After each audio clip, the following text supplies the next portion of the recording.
The Tampa Bay Vipers are interesting. They're 0-3, but on Saturday they put up a great fight. They lost to Houston 34-27, and if you told people going into that game they were going to score 27 points, you'd go, what? No way. That's not going to happen, but they did. Here's what's even weirder. The Vipers not only had the lead 27-26 with 12 minutes left in the fourth quarter, they did it by rotating quarterbacks, going back and forth between Taylor Cornelius and Quinton Flowers. And I want to say, everybody hates the head coach of the Vipers, Mark Trestman. They have for a long time. Ever since he was the Chicago Bears head coach, he's gotten a lot of hate, negativity, and awfulness. Number one, he's a good man. I've met him. You can tell. Some people, it leaks out of them. When someone's a really good human being, it just leaks out of them. I got a really good sense. Hey, this guy, Mark Trestman, we had a couple sentences back and forth. Very, very kind, caring individual who's a good person. So I really struggle. I'll be critical of Mark Trestman, but I will never attack him or be horrible because he's a good dude. I've met him face to face. He's a nice person. And I feel kind of uncomfortable the way that people so easily just destroy him and are so awful. But number two, the fan criticism is flawed. The way people talk about him isn't quite right.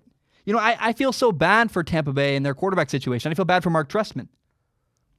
The fans will say that Mark Trestman has no idea what he's doing with the quarterbacks and, he picked all bad quarterbacks. Not really true. You pick every position on your team in the XFL except for one position, pretty much. Quarterbacks are kind of, quote, the word is allocated to you. He didn't choose Aaron Murray. Aaron Murray was given to him. And Aaron Murray is bad, and Aaron Murray is hurt. And Aaron Murray was supposed to be the guy in Tampa Bay. I don't think he is. I think he's pretty bad and pretty problematic. The reality here is that Mark Trestman's kind of a victim of circumstance. He was given a bad quarterback. And now he's stuck with Taylor Cornelius to back up and Quinton Flowers. Mark Trestman kind of got screwed, and nobody thinks about it that way. None of his quarterbacks are that good.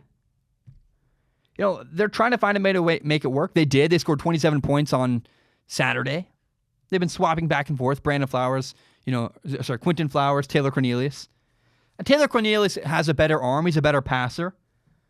And he has better moments. He's got some moments where you go, oh my gosh, Taylor Cornelius, that is a dime. He threw an out route late in the fourth quarter where I went, that's gorgeous. It looks like Jared Goff throwing the ball. It's like, wow. It's like if Jared Goff threw a better spiral, that's what it would look like. Beautiful.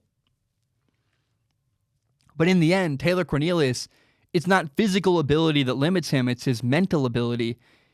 He's so inconsistent as a decision maker. He doesn't understand decisions. It's like he doesn't get it. It's so frustrating. I mean, he has moments where he just is really flighty in the pocket and runs away for no reason. There's no pressure around you, dude. Why are you running out of the pocket? What's happening? Don't run away. Stay in the pocket.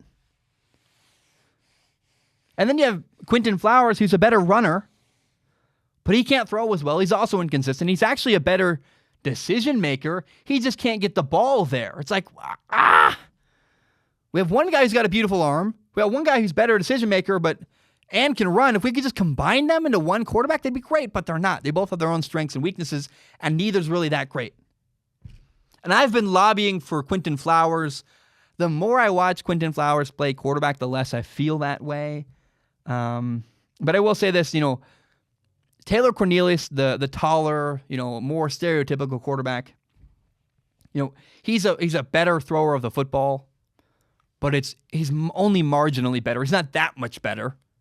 He just looks pretty when he throws, and you're like, if only we could, Taylor Cornelius feels like a gigantic missed opportunity, but that's not on the coaching staff to fix him. That's on Taylor Cornelius to fix himself. And the one touchdown pass Taylor Cornelius threw in this game was a screen pass.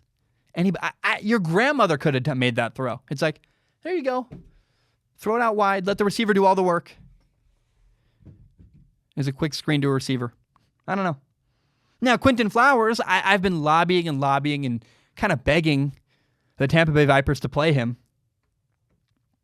And he can finish drives. Here's the difference between him and Cornelius. Taylor Cornelius can drive you down the field. He gets to the red zone and is screwed because you got to either run the ball traditionally or throw the ball. Quinton Flowers' ability to run makes the defense have more things to worry about. If it were me, anytime I get within the 10-yard line, bam, Quinton Flowers is the quarterback. That's it.